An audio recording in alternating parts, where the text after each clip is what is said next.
2023 Ferrari Purosangue First Look, the SUV that Ferrari had to build. Ferrari insists that you look past the 4 doors, body height, and more and see this as a sports car. Purosangue is what Ferrari is calling its first SUV. Designed to compete with high-end utes like the Lamborghini Urus and Aston Martin DBX, the shooting brake-styled crossover receives off-roading capability and a 715 horsepower V12 under its hood. A 700 horsepower hybrid powertrain is also expected to be in the works. There is a certain inevitability about the Ferrari Purosangue. Since Enzo's day, Ferrari has pretty much built the Ferraris it wanted to build. The Purosangue, the first ever 4-door 4-seater from Maranello, is a Ferrari that Ferrari's customers wanted it to build. While the number of doors and seats and the high-riding hatchback body style and all-wheel drive powertrain might suggest otherwise, the Purosangue is not. The folks from Ferrari emphatically insist, a Ferrari SUV. Or even a Ferrari crossover, for that matter. The Purosangue is first and foremost a Ferrari, they say, and Ferrari only builds sports cars. And by that they mean cars with impressive performance and dynamics that will put a smile on your face, says marketing chief Enrico Galliera. This sports car just looks a little different from the rest, then.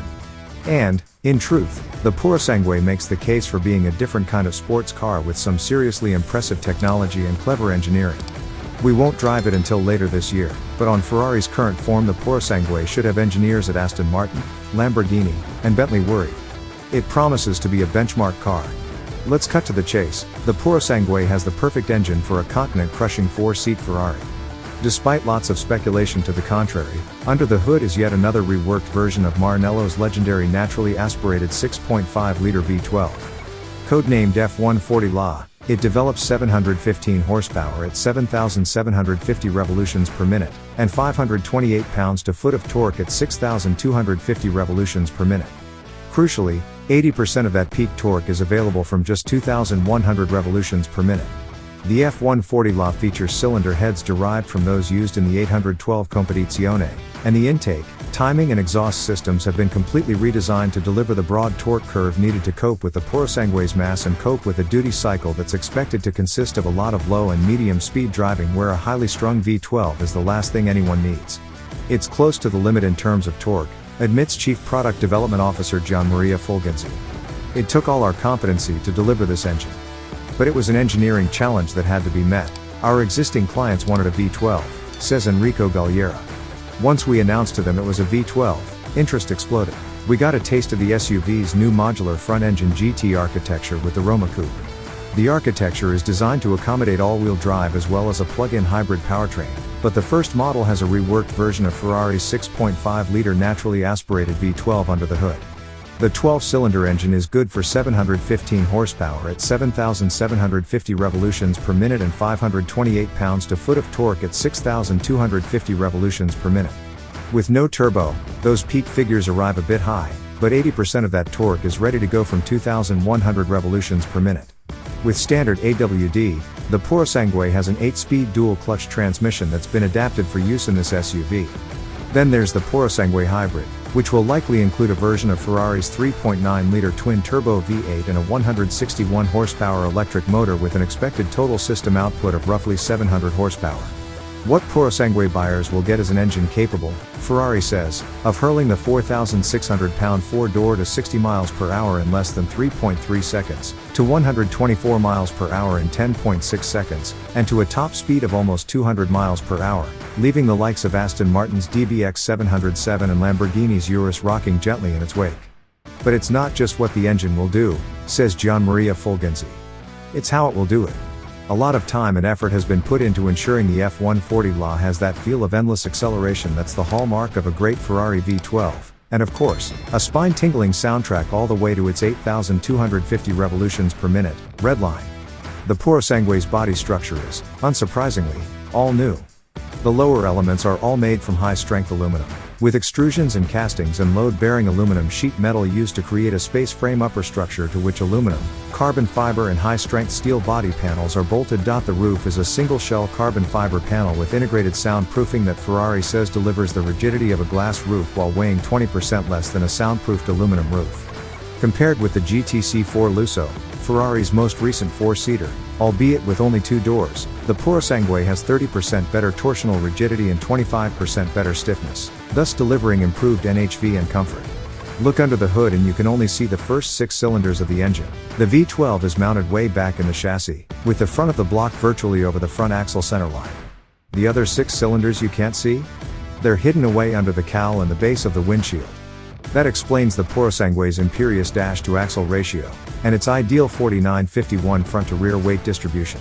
Ferrari has taken an unconventional approach to configuring its first-ever 4-door. The rear doors are rear-hinged, and open to 79 degrees. That's not just for sidewalk showbiz, says Fulgenzi. Rear doors hinged on the B-pillar would have required a longer wheelbase.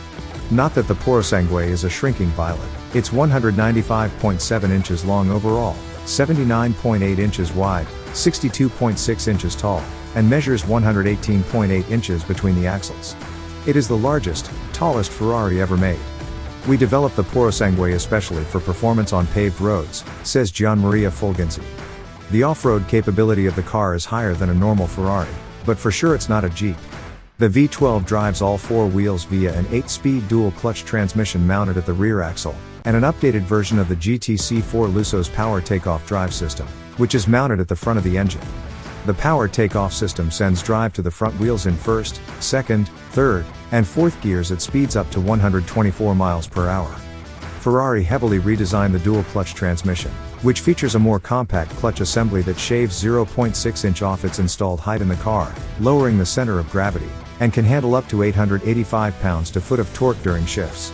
Revised hydraulics mean shifts times are shorter than in the previous 7-speed transmission, and the tall 8th gear allows for more relaxed freeway cruising. The 2023 Purosangue may be an SUV, but it's a Ferrari first. The automaker says the SUV will go from 0 to 60 in under 3.3 seconds, a claim we look forward to testing. Top speed is said to be almost 200 miles per hour, which leads us to believe Ferrari is saving the 200 mile per hour title for another higher performance model down the road. Either way, the Purosangue rolls on 255/35 tires with 22-inch wheels in front and 315/30 rubber and 23-inch wheels in back. Since the Purosangue effectively replaces the 2-door GTC4 Lusso in the lineup, it also inherits the distinction of being the most spacious Ferrari, as well as the largest and tallest one, too. That's not saying much, as the GTC4 Lusso was, for its time, the only Ferrari with seating for more than 2. It seats 4, and more cargo space than a shoebox. The rear hinged doors don't just assure a stylish entrance at the valet, the automaker says they also allow for a shorter wheelbase. Overall, the Purosangue is 195.7 inches long, 79.8 inches wide, 62.6 inches tall, and has a 118.8-inch wheelbase. Cargo space comes to 16.7 cubic feet. The multi-link suspension front and rear features steel springs and fast-acting multimatic active shocks that use 48-volt motor actuators and a twin ball screw system to apply force in the direction of each shock stroke to control the body motions in response to data from an array of sensors and accelerometers mounted on the suspension links and the body at all 4 corners of the car. Under orders from the Purosangue's sophisticated new side slip control, SSC, 8.0 intelligent dynamic system, the system will automatically lower the car up to 0.4 inch from its standard 7.3 inch ride height in corners to effectively reduce the roll center once lateral acceleration loads exceed 1 gram. An optional lift setting will allow the ride height to be raised by 1.2 inches to 8.5 inches at speeds up to 50 miles per hour. Though it eliminates the need for anti-roll bars, Ferrari's active suspension requires its own 48-volt battery, and adds about 110 pounds to the car's overall mass. Wouldn't an air spring setup have been simpler?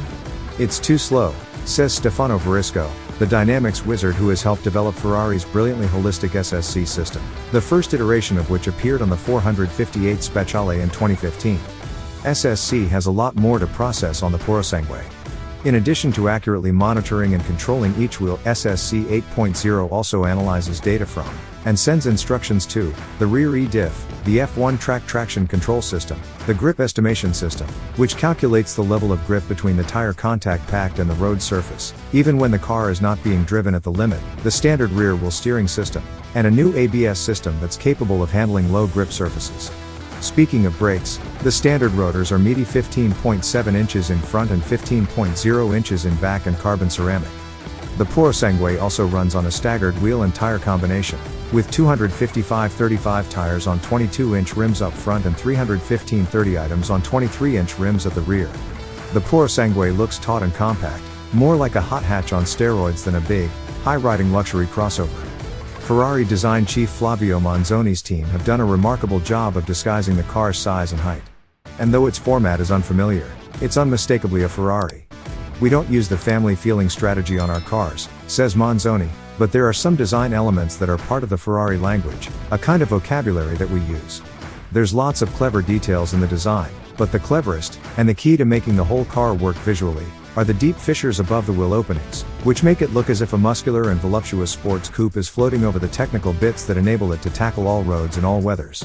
As the conceit relies heavily on the fact the Purosangue's lower elements are painted black or finished in dark carbon fiber, it may not be as successful on a car with black bodywork. We'll wait and see. Thanks to its long experience in Formula One, Ferrari knows a lot about bleeding-edge aerodynamic theory and practice, and the Purosangue bristles with all manner of wind-cheating hardware designed to reduce drag and increase downforce. For example, what look at first glance to be headlights high on the fenders are in fact vents bifurcated by daylight running lights that double as turn signals. The headlights are tucked away in the big vents either side of the central air intake.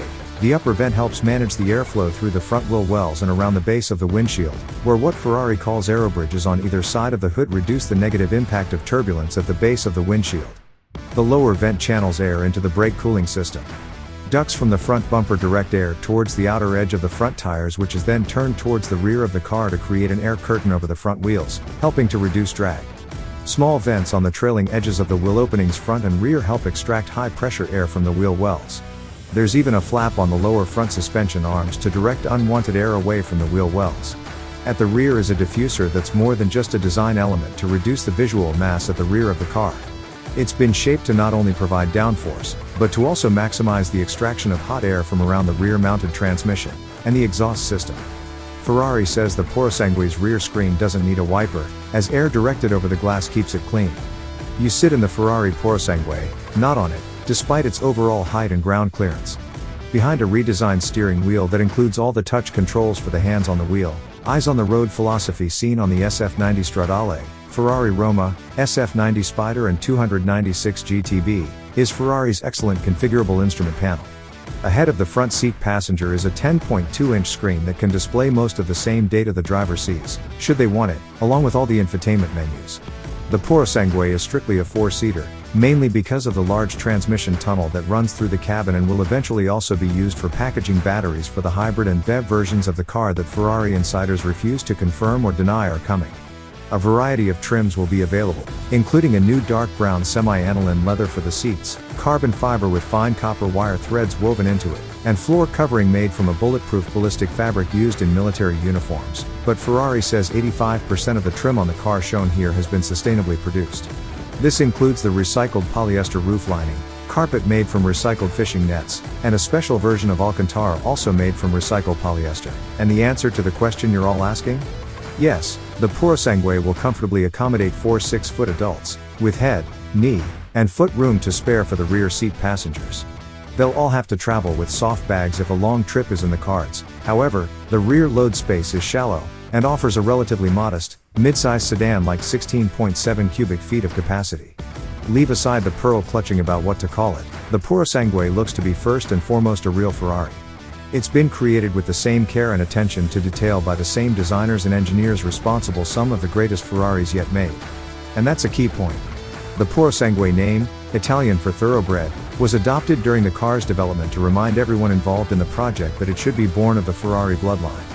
We gave the green light to do the car only when we had the technology to do it as a Ferrari, says Enrico Galliera. We didn't want to just do a four-seater. And from the beginning we didn't want to develop an SUV. And as a further pushback against the supercar maker does SUV orthodoxy, Galliera says Purosangue sales will be restricted to no more than 20% of Ferrari's total annual volume.